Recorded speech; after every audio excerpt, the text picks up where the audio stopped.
साथ कलहंस जी मौजूद हैं, उत्तर प्रदेश के बहुत ही जाने माने पत्रकार हैं। सिद्धार्थ जी, बहुत स्वागत है आपका। आप क्या कारण मानते हैं कि बढ़ती हुई महंगाई, बल्कि यूँ कह लें बेकाबू हुई महंगाई के पीछे के कारण क्या हैं? क्या नीतियों की विफलता है, या सरकार इसको खुद बढ़ावा दे रही है, या सरकार अपने खजाना भरने के चक्कर में उसने मार्केट को ऐसे ही आज़ाद छोड़ दिया है कि जिसकी जो मर्जी हो वो कर ले? ब्रजेश जी, दो बातें बस बताऊंगा।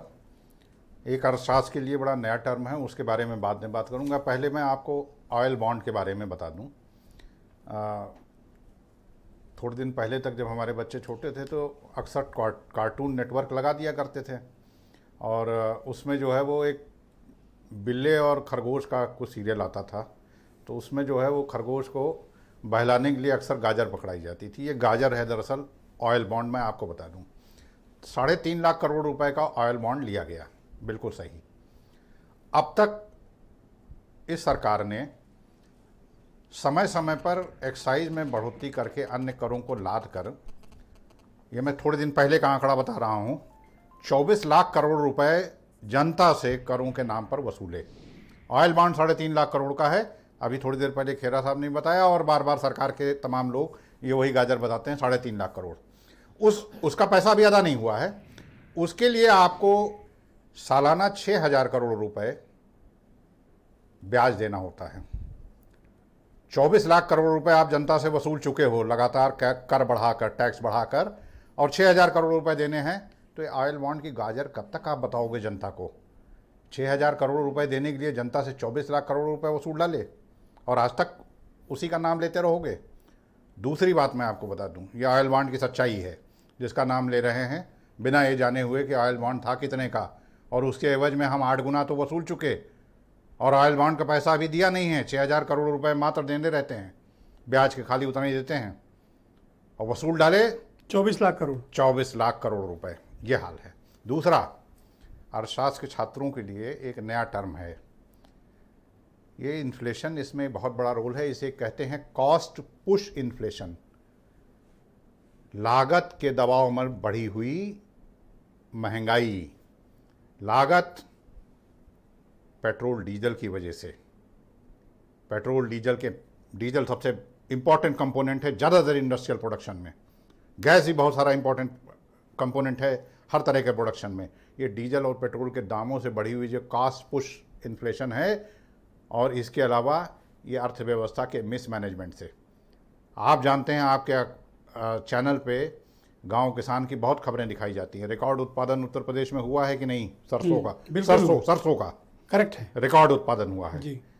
लेकिन दाम बढ़ रहे हैं। उसकी वजह ये है कि सरसों के अतिरिक्त जो खाद्य तेल हैं, उन जिन पर हम बाहर से मंगाते हैं, उनको लेकर एक विवाद चल रहा है।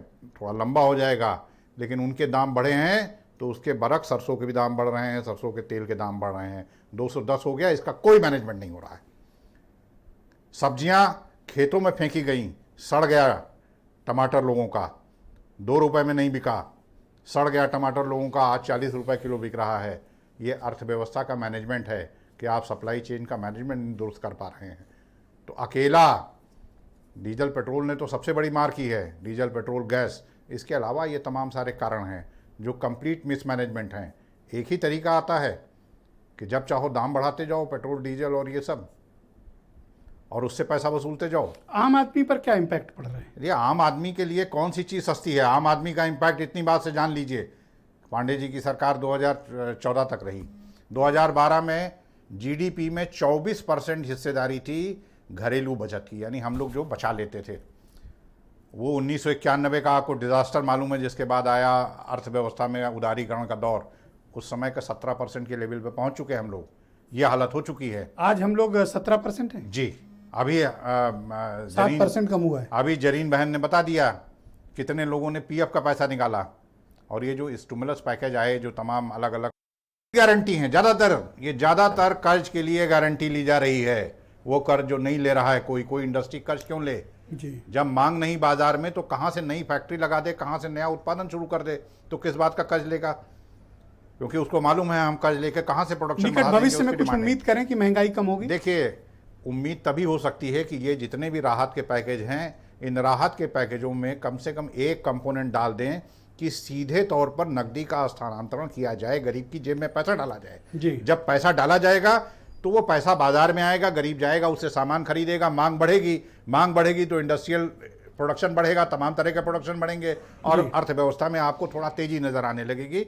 लेकिन तरीका वही है कि क्या नाम से पांडे जी की पार्टी ने न्याय योजना एक लाए थे और उसका नाम बदल दे, गाय योजना कर दें, आय योजना कर दें, कुछ भी कर दें, पर गरीब की जेब में पैसे डालने की जरूरत है, गरीब को राहत मिली चाहिए, नकदी पैसा डालने की और जरूरत है। वीरेंद्र जी भी मुझे इस डिबेट में ज्वाइन कर चुके